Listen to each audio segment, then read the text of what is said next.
كفى بالله شهيدا سبحانك لا علم لنا إلا ما علمتنا إنك أنت العليم الحكيم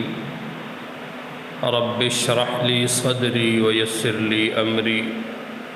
واحلل عقدة من لساني يفقه قولي يا رب صل وسلم دائما أبدا على حبيبك خير الخلق كلهم اللهم صل على سيدنا محمد النبي الأمي وعلى آله وسلم تسليما آمنت بالله وبآياته عزیزان گرامی، محرم الحرام کے عنوان و مناسبت سے شہید کرب و بلا نواسۂ رسول سیدنا حضرت حسین ابن علی رضی اللہ تعالی عنہما کے خصائل و سیرت اور آپ کی شہادت اور اس سے ملنے والے نتائج اور آپ کی عظیم قربانی جس کے پیش نظر آج پوری امت قربانی اور قربانی دینے کے وصف سے واقف اور بہرمند ہے، حضرت حسین رضی اللہ عنہ کی لازوال شہادت اور بے مثال قربانی، اس کے حقیقی معنوں میں ثمرات اور مقاصد کو اگر دیکھ لیا جائے تو حضرت حسین کی شہادت سے پوری امت ساری زندگی اپنی جہد مسلسل اور اپنی زندگی کی کاوش و کوشش کا انتخاب بڑی آسانی سے کر سکتی ہے۔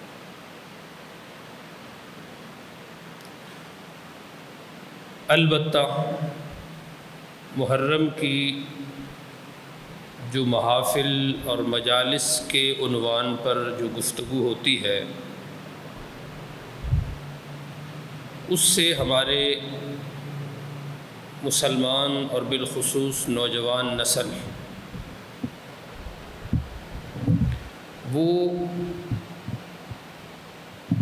اپنے عقائد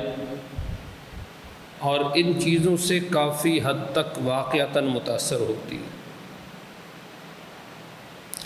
چونکہ وہ مجالس ایک پروپیگنڈا، امت میں انتشار، اسلاف اور صحابہ کرام سے نفرت، یہ بنیادی طور پر اس کا عنوان ہوتا ہے۔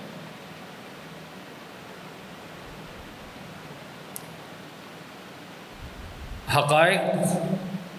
حضرت حسین، حضرت علی رضی اللہ تعالی عنہم اجمعین اور اکابر صحابہ کرام بالخصوص خلفائے راشدین، ان حضرات کے آپس کے گہرے تعلقات، آپس کی گہری رشتہ داریاں، ان کو عمیق نگاہوں سے نہیں، سرسری نگاہ سے بھی اگر دیکھ لیا جائے تو کیا مجال کہ ہمارا نوجوان کسی پروپیگنڈے کا شکار ہو سکے۔ حضرت عمر اور حضرت علی رضی اللہ تعالی عنہما کے اعتماد کا حال آپ دیکھیں۔ حضرت عمر کے زمانہ میں جب فتوحات کے دروازے کھلے اور رسول اکرم صلی اللہ علیہ وسلم کی پیشین گوئیوں کے مطابق یمن کا فتح ہونا، ایران کا فتح ہونا، روم کا فتح ہونا، یہ ساری فتوحات جب ہونے لگیں تو اس میں شام کی فتح کے وقت، یعنی فلسطین کی جو فتح تھی، اس میں ایک واقعہ پیش آیا۔ وہاں کے چونکہ اس وقت عیسائیوں کا مذہبی مرکز تھا فلسطین، پوری دنیا کے عیسائی علماء فلسطین میں رہتے تھے، جو کہ ان کا قبلہ بھی تھا اور وہ مذہبی مرکز بھی تھا، جس کی بنیاد پر اس کا تحفظ وہ اپنے مذہبی فریضہ کے طور پر انجام دیتے تھے۔ تو جب فوجیں داخل ہوئیں فلسطین میں تو وہاں کے عیسائی علماء نے یہ تو پڑھ رکھا تھا کہ مسلمانوں کے ہاتھوں سے فلسطین فتح ہوگا، بیت المقدس مسلمان حاصل کر لیں گے، لیکن ان نشانیوں میں ایک بڑی نشانی یہ تھی کہ جو مسلمانوں کا امیر ہوگا اس میں یہ نشانیاں ہوں گی اور اس کا یہ نام ہوگا۔ تو انہوں نے جب معلومات کی تو وہاں کے جو کماندار تھے، اس کا نام تو عمر بن عاص تھا، ابو عبیدہ تھا، ان میں عمر نام کا تو کوئی بندہ نہیں تھا۔ اس پر وہ سمجھے کہ فتح تو نہیں ہو سکتی، ہم نے جو نشانی پڑھی ہے وہ تو ان کا امیر عمر ہوگا تو فتح ہوگی، اور ان کے امیروں میں سے کسی کا نام بھی عمر نہیں ہے، یا عمر ہے یا ابو عبیدہ ہے۔ جب سفارتکاری ہوئی، بات چیت ہوئی، تو عمر بن عاص رضی اللہ عنہ نے فرمایا کہ ہمارے امیر کا نام واقعتاً عمر ہے، لیکن وہ اس وقت دارالخلافہ مدینہ میں ہے اور ہم انہی کے حکم پر یہاں جہاد کر رہے ہیں۔ اس پر انہوں نے شرط رکھی کہ اگر تمہارا امیر مدینہ سے سفر کر کے فلسطین آئے تو بیت المقدس کی چابیاں ہم بغیر کسی مزاحمت اور بغیر کسی لڑائی کے ان کے حوالے کر دیں گے۔ انہوں نے خط لکھا امیر المومنین کا نام۔ جب خط مدینہ پہنچا تو اس پر شورا کا مشورہ ہوا، جو اصحاب الرائے تھے حضرت عمر کے۔ مشورے میں بعض صحابہ کرام کی یہ رائے آئی کہ مسلمانوں کی فتوحات فلسطین میں ہو چکی ہیں، پورا شام فتح ہو چکا ہے، اب بیت المقدس بھی فتح ہے سمجھو، آپ تشریف نہ لے کے جائیں تاکہ عیسائی اور ذلت کے ساتھ اس فتح کو قبول کریں۔ حضرت علی رضی اللہ تعالیٰ عنہ کی رائے اس سے مختلف تھی۔ آپ نے فرمایا کہ نہیں، امیر المومنین آپ کو فلسطین کی فتح حاصل کرنے کے موقع پر بیت المقدس کی جو چابیاں ہیں وہ لینے آپ کو خود تشریف لے کے جانا چاہیے۔ وجہ یہ ارشاد فرمائی کہ جب آپ جائیں گے تو روم کے سرحدات پر صحابہ اکرام کی بڑی قربانیاں ہیں، ہزاروں لوگ شہید ہوئے ہیں، موتا کی جنگ سے لے کر اب تک کتنے شہداء ہیں، تو اگر آپ جائیں گے تو ان کی مرہم پٹی ہو جائے گی، وہ خوش ہو جائیں گے، آپ کے جانے سے مسلمان مجاہدین کا دل بڑا ہو جائے گا کہ امیر المومنین کہیں بھی نہیں گئے کسی فتح کے جشن کے موقع پہ، لیکن فلسطین اور بیت المقدس کی چابیاں لینے کے لیے اور اس جگہ پر قربانی دینے والے مجاہدین کی دلجوئی کے لیے آپ تشریف لائے ہیں، اس سے ان کے حوصلے اور بلند ہوں۔ آپ نے یہ رائے پسند کی اور یہ فیصلہ کیا کہ ہم جائیں گے۔ آپ نے حضرت عباس رضی اللہ تعالیٰ عنہ کو اپنے ساتھ لیا، اور بھی صحابہ اکرام کی بڑی تعداد مدینہ سے گئی، اور جب آپ جانے لگے تو آپ نے دارالحکومت میں، دارالخلافت میں، مدینہ میں جو مسلمانوں کا مرکز تھا، اس سے امیر المومنین جا رہے ہیں ایک صوبے میں، تو یہاں کے لیے کسی کو نائب امیر بنا کے آپ نے جانا تھا، تو آپ نے حضرت علی رضی اللہ تعالیٰ عنہ کو اپنی جگہ نائب امیر المومنین مدینہ کا بنا کر، پوری ملت اسلامیہ کا بنا کر یہاں سے آپ فلسطین تشریف لے گئے۔ اس سے آپ اندازہ کریں کہ ایک اتنی بڑی سلطنت کا امیر المومنین جب کسی دور کے سفر پہ جا رہا ہے تو اپنی جگہ جس شخص کا انتخاب کر رہا ہے، یقیناً وہ ان کی نگاہوں میں باقی سب لوگوں سے زیادہ فوقیت رکھتا ہے، اور اسی فوقیت کی بنیاد پر امیر المومنین نے حضرت علی رضی اللہ تعالیٰ عنہ کو اپنا نائب مدینہ میں مقرر فرما کر آپ فلسطین تشریف لے گئے۔ یہ چیزیں بتاتی ہیں کہ حضرت علی رضی اللہ تعالیٰ عنہ کا حضرت ابو بکر اور ان کی خلافت، حضرت عمر اور ان کی خلافت، حضرت عثمان اور ان کی خلافت، بلکہ یوں بھی نہ کہیں ہم، خلفائے راشدین جو مسلمانوں کی خلافت تھی، جو امت مسلمہ کا ایک اسلامی طرز سیاست تھا، اس طرز سیاست کو باقی رکھنے کے لیے جہاں جتنی توجہ اور قربانی حضرت ابو بکر نے دی ہے،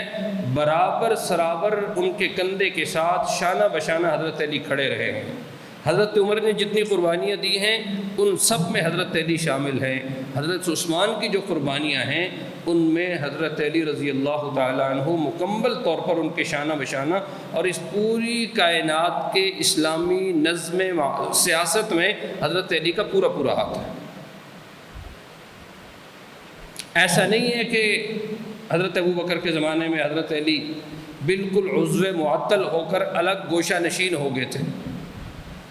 یا حضرت عمر کے زمانے میں ایسا ہو گیا تھا، یا حضرت عثمان کے زمانے میں ایسا۔ 26 سال حضرت ابو بکر، حضرت عمر، حضرت عثمان کی جو خلافت رہی ہے، اس 26 سالہ دور میں حضرت علی رضی اللہ تعالی عنہ مدینہ سے اس مہم پر تو باہر گئے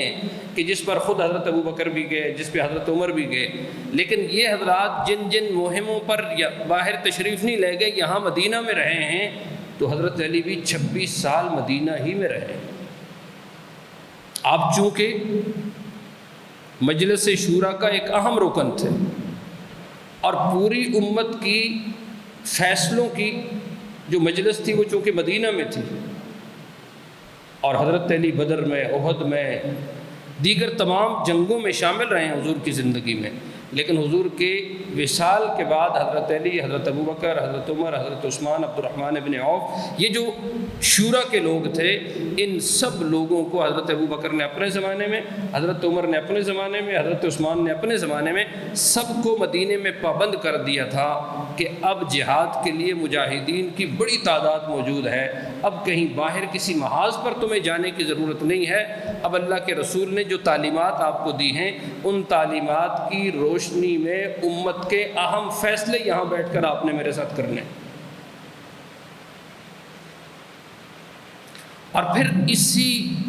تربیت میں حضرت حسین رہے حضور کی زندگی کے بعد، یعنی مدینہ میں 26 سال تک جو خلافت راشدہ کا جو زمانہ رہا ہے، اس میں حضرت حسین حضرت علی رضی اللہ تعالیٰ عنہ کے ساتھ اسی مدینہ میں رہے ہیں، اور یہ ساری چیزیں وہ حضرت علی کے دیکھ رہے تھے کہ وہ خلفاء کے ساتھ کیسے چل رہے ہیں، فیصلے کیسے کر رہے ہیں، ان کے ساتھ ان کے تعلقات کی نوعیت کیا ہے، اسلامی خلافت کے لیے خلفاء کے ساتھ حضرت علی کی قربانی کیا ہے، یہ سب حضرت حسین اپنی نگاہوں سے بڑی باریک بینی سے دیکھ رہے تھے۔ اور جب یہ ساری چیزیں حضرت حسین دیکھ رہے تھے، اور پھر حضرت علی رضی اللہ تعالیٰ عنہ جب خلیفہ بنے حضرت عثمان کی شہادت کے بعد، تو پھر حضرت علی نے جب دارالخلافہ کوفہ شفٹ کیا ہے تو حضرت حسین پھر مدینہ سے کوفہ تشریف لے گئے، 4 سال کوفہ میں رہے، اور حضرت علی کی شہادت کے بعد پھر واپس مدینہ آ گئے۔ 40 ہجری میں حضرت علی رضی اللہ تعالیٰ عنہ کی کوفہ میں شہادت ہوتی ہے، اور 40 ہجری میں حضرت حسین کی عمر تقریباً 37 سال یا 38 سال بنتی ہے، یعنی 40 سال کے قریب قریب آپ کی عمر ہو چکی ہے۔ ان 40 سالوں میں، 37 سالوں میں، 38 سالوں میں آپ کو کسی محاذ پر، کسی جگہ پر حضرت حسین جذباتی نوجوان کے طور پر آپ کو نظر نہیں آئیں گے۔ وہ بہت تحمل مزاجی کے ساتھ حضرت علی، حضرت حسن، دیگر صحابہ کرام، خلفائے راشدین، ان کے مزاج کے بندے تھے اور انتہائی صبر اور تحمل والے آدمی تھے۔ ایسا نہیں تھا کہ وہ بہت جذباتی قسم کے آدمی تھے اور کربلا کا واقعہ ایک جذبات کا نتیجہ ہے، ایسا نہیں ہے۔ حضرت حسین کی ذات کے ساتھ یہ بہت بڑی زیادتی ہوگی کہ کوئی آدمی ان کو اس نظریے سے دیکھے کہ وہ ایک ہنگامی طور پر جذبات کا شکار ہوئے اور اس جذبات کے نتیجے میں ایک بڑے سانحے سے گزر گئے، ایسا کچھ بھی نہیں۔ حضرت حسین نے بڑی باریک بینی سے حضرت ابو بکر، حضرت عمر، حضرت عثمان اور پھر حضرت علی کا زمانہ دیکھا، اور پوری سیاست اور اسلامی سیاست کا جو طرز ہے، اس میں عدالت کا سسٹم کیا ہے، اس میں معیشت کا نظام کیا ہے، اس میں بیت المال کی جو ترتیب ہے وہ کیا ہے، فیصلوں کی نوعیت کیا ہے، جہاد کیسے ہو رہا ہے، لوگوں کے درمیان فیصلے کیسے ہو رہے ہیں، نظام وغیرہ ہو جائے جھگڑوں کا، ان کا تسویہ کیسے ہو رہا ہے، یہ ساری چیزیں حضرت حسین ابن علی رضی اللہ تعالیٰ عنہ ساری زندگی دیکھتے رہے۔ اب جب واپس مدینہ آئے ہیں آپ، تو حضرت معاویہ رضی اللہ تعالیٰ عنہ اور حضرت حسین رضی اللہ تعالیٰ عنہ، حضرت حسن رضی اللہ تعالیٰ عنہ اجمعین، ان حضرات کی جب صلح ہوئی اور حضرت معاویہ رضی اللہ تعالیٰ عنہ کو حضرت حسن نے اپنا امیر المؤمنین تسلیم کر لیا، اور حضرت حسین نے بھی حضرت معاویہ کے ہاتھ پر بیعت کر لی، اور بیعت کرنے کے بعد کوفیوں کو چھوڑ کر آپ مدینہ آ گئے۔ اب مدینہ میں آپ 20 سال رہیں گے۔ کتنے سال؟ 20 سال۔ 20 سال کا عرصہ کوئی چھوٹا سا عرصہ نہیں ہے۔ ہمارے یہ حکمران 5 سال کے لیے آتے ہیں تو ہمارے سروں پہ سینگ پیدا ہو جاتا ہے، ہم ان سے اکتا جاتے ہیں۔ اچھا سے اچھا حکمران بھی آئے، 4-5 سال کے بعد لوگوں کا دل ہوتا ہے کہ اب اس کے خلاف کوئی مضبوط سی تحریک ہو اور ان کا تختہ دڑن کر دیں۔ لیکن حضرت معاویہ رضی اللہ عنہ 20 سال حاکم رہے، 20 سال بادشاہ رہے، اور رسول اکرم صلی اللہ علیہ وسلم نے خلافت اور حکومت کا پورا ایک سسٹم ایک حدیث میں مختلف موقعوں پر آپ نے بیان فرما دیا تھا۔ آپ نے فرمایا تھا کہ میرے بعد نبوت کے بالکل عین نبوی طریقے پر جو خلافت ہوگی وہ 30 سال ہوگی، اور وہ 30 سال کب تک بنتے ہیں؟ حضرت ابو بکر کے 2 سال، 10 سال حضرت عمر کے، 12 سال حضرت عثمان کے، اور 4 سال کے قریب حضرت علی کے، اور 7 مہینے حضرت حسن ابن علی رضی اللہ تعالیٰ عنہ اجمعین کے۔ یہ 30 سال اور 1 مہینہ بن جاتا ہے۔ یہ وہ خلافت ہے جس کو خلافت اعلیٰ منہاج النبوہ کہا جاتا ہے، کہ یہ خلافت بالکل نبوی طرز پر تھی۔ اسی لیے علماء نے لکھا ہے کہ رسول اکرم صلی اللہ علیہ وسلم کی جو نبوی زندگی ہے،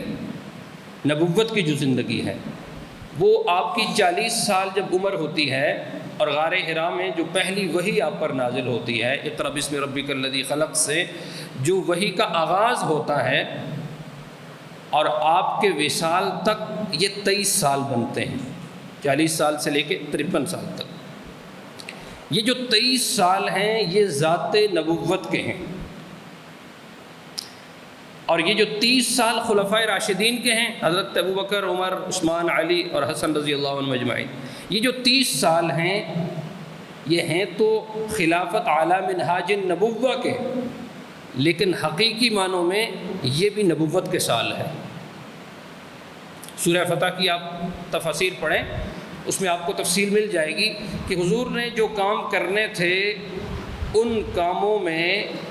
23 سال جب آپ کی زندگی مکمل ہوئی نبوت کی اور آپ دنیا سے تشریف لے گئے، اس کے باوجود بہت سارے کام ایسے تھے جو آپ کی ذمہ داری تھے اور ابھی تک وہ ہونے باقی تھے، اور وہ سارے خلفائے راشدین کے 30 سالہ زمانے میں ہوئے ہیں۔ تو اسی لیے علماء نے لکھا ہے کہ حضور کی جو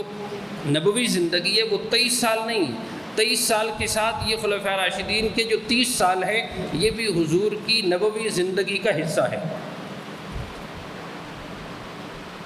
تو ہم یہ کہہ سکتے ہیں کہ حضور کی جو نبوی زندگی ہے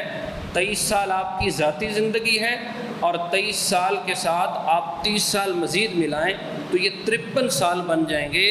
حضور جو مقاصد اور جو فرائض دنیا میں لے کے آئے تھے ان مقاصد کی، ان فرائض کی تکمیل ان 53 سالوں میں ہوتی ہے۔ غار حرا میں جو پہلی وحی ہوئی اس سے لے کر حضرت حسن کی خلافت کے آخری دن تک یہ سارا نبوی زمانہ ہے۔ اور حضور نے فرمایا تھا کہ اس کے بعد پھر اللہ تعالیٰ اپنی بادشاہت جس کو چاہیں گے دے دیں گے۔ تو ان 30 سالوں کے بعد خلفائے راشدین کی جو خلافت راشدہ کی مدت ہے، اس کے بعد جو خلافت آئے گی وہ اللہ تعالیٰ کی طرف سے جس کو وہ چاہیں کہ وہ حکومت ہوگی، وہ بادشاہت ہوگی۔ جیسے بنی اسرائیل کے انبیاء کے متعلق اللہ تعالیٰ نے قرآن پاک میں سورہ مائدہ میں فرمایا کہ تم اللہ تعالیٰ کی ان نعمتوں کو یاد کرو، جعلکم انبیاء وجعلکم ملوکا، کہ اللہ نے تمہارے درمیان میں انبیاء بھی پیدا فرمائے اور اللہ تعالیٰ نے ان انبیاء میں بادشاہ بھی پیدا فرمائے۔ جیسے حضرت یوسف نبی بھی تھے، بادشاہ بھی تھے، حضرت داؤد نبی بھی تھے، بادشاہ بھی تھے، حضرت سلیمان نبی بھی تھے، بادشاہ بھی تھے۔ تو بادشاہ ہونا بری بات نہیں ہے، لیکن اس امت کا خاصہ کیا ہے کہ حضور نے فرمایا کہ 30 سال میرے بعد خلافت راشدہ علی منہاج النبوہ ہوگی، پھر اس کے بعد بادشاہت ہوگی۔ ایک حدیث میں فرمایا کہ وہ بادشاہت اللہ تعالیٰ اپنی بادشاہت جس سے مرضی دے دے۔ ایک حدیث میں فرمایا کہ اس کے بعد پھر موروثی بادشاہت ہوگی، یعنی پھر وہ خاندان میں بادشاہت چلے گی۔ اور اگلی حدیث کے اگلے ٹکڑے میں فرمایا کہ اس کے بعد پھر کاٹ کھانے والی ملوکیت ہوگی۔ اور پھر آخر میں فرمایا کہ اس امت کے اختتام پر پھر خلافت اعلیٰ منہاج النبوہ پھر ایک مرتبہ آئے گی، یعنی وہ حضرت مہدی جب تشریف لائیں گے دنیا میں، پیدا ہوں گے اور پھر بڑے ہوں گے، پھر اللہ تعالیٰ ان کو ایک خلافت کا موقع دے گا۔ تو یہ جو خلافت راشدہ کے 30 سال ہیں، بالکل اسی منہج پر قرب قیامت میں پھر حضرت مہدی جو تشریف لائیں گے، وہ جو 7 سال کی خلافت ہوگی، وہ بھی حضرت ابوبکر، حضرت عمر، حضرت عثمان، حضرت علی اور حضرت حسن کی خلافت کی طرح کی خلافت ہوگی۔ گویا کہ اس امت میں خلافت اعلیٰ منہاج النبوہ 37 سال ہوگی، 30 سال خلفائے راشدین کے اور 7 سال حضرت مہدی کے۔ اب جب حضرت معاویہ رضی اللہ تعالی عنہ کا انتقال ہوا تو اب انتقال کے بعد 20 سال اللہ تعالیٰ نے ان کو بادشاہت دی، اور احادیث میں بادشاہت کی تعریفیں بھی کی گئیں کہ اس میں بہت ساری اچھی چیزیں بھی آپ دیکھیں گے۔ اور حضرت معاویہ کے زمانے میں پوری ملت اسلامیہ میں آپ کو کہیں کوئی قتل و غارت نظر نہیں آتی۔ وہ جو حضرت عمر کے زمانے کا امن تھا ایک مرتبہ پھر لوٹ آیا، لیکن حضرت معاویہ کا جو سیاسی ذہن تھا، جو ان کی تدبر اور سیاست کی جو صلاحیتیں تھیں کہ پورا عرب ان کو تسلیم کرتا تھا کہ واقعتاً اس شخص کا دماغ اس قابل ہے کہ عرب کی یہ حکومت اور حکمرانی کرے۔ لیکن جب آپ کا انتقال ہونے لگا تو اس وقت پوری دنیا کی جو خشکی ہے، جو آباد دنیا کا حصہ ہے، اس آباد دنیا کی آدھی دنیا سے زیادہ مسلمانوں کی حکومت اور حضرت معاویہ کی خلافت۔ اب حضرت معاویہ نے دنیا سے جاتے ہوئے اپنے فوت ہونے سے 4 سال پہلے ایک فیصلہ فرمایا۔ انہوں نے دیکھا کہ اگر خلافت حجاز کے جو بزرگ اس وقت زندہ ہیں، چونکہ چیدہ لوگ اس وقت زندہ تھے، اور خلافت کے لیے چونکہ حضور کی حدیث موجود تھی کہ الائمۃ من قریش، کہ خلیفہ کا ہونا قریش میں سے ضروری ہے۔ اس کی وجہ کیا ہے وہ الگ موضوع ہے۔ تو جب قریشیوں کو دیکھا تو قریشیوں میں اکثر جو بڑے حضرات سے وہ دنیا سے چلے گئے تھے۔ پیچھے جو بچے تھے وہ کون کون سے تھے؟ ان میں بڑے نام، حضرت ابوبکر کا انتقال ہو گیا، ان کا بیٹا عبد الرحمن زندہ تھا، ان کا بیٹا محمد بن ابی بکر زندہ تھا لیکن وہ بالکل نوجوان لڑکا تھا۔ حضرت عمر شہید ہو گئے تھے اور ان کا بڑا بیٹا عبداللہ ابن عمر رضی اللہ عنہ زندہ تھا۔ حضرت عثمان کی اولاد چھوٹی تھی،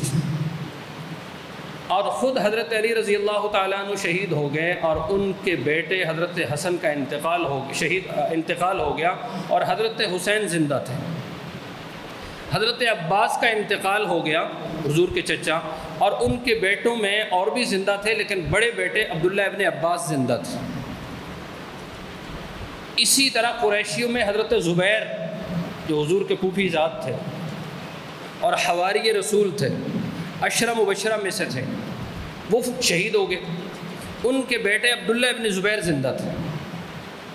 یہ بڑے بڑے نام قریشیوں کے تھے جو زندہ تھے،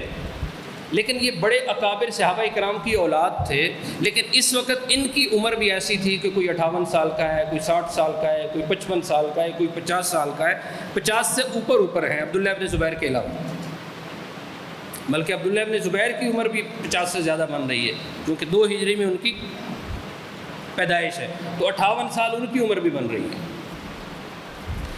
اب حضرت معاویہ نے سوچا کہ اگر اہلیت، نیکی، تقوی، بزرگی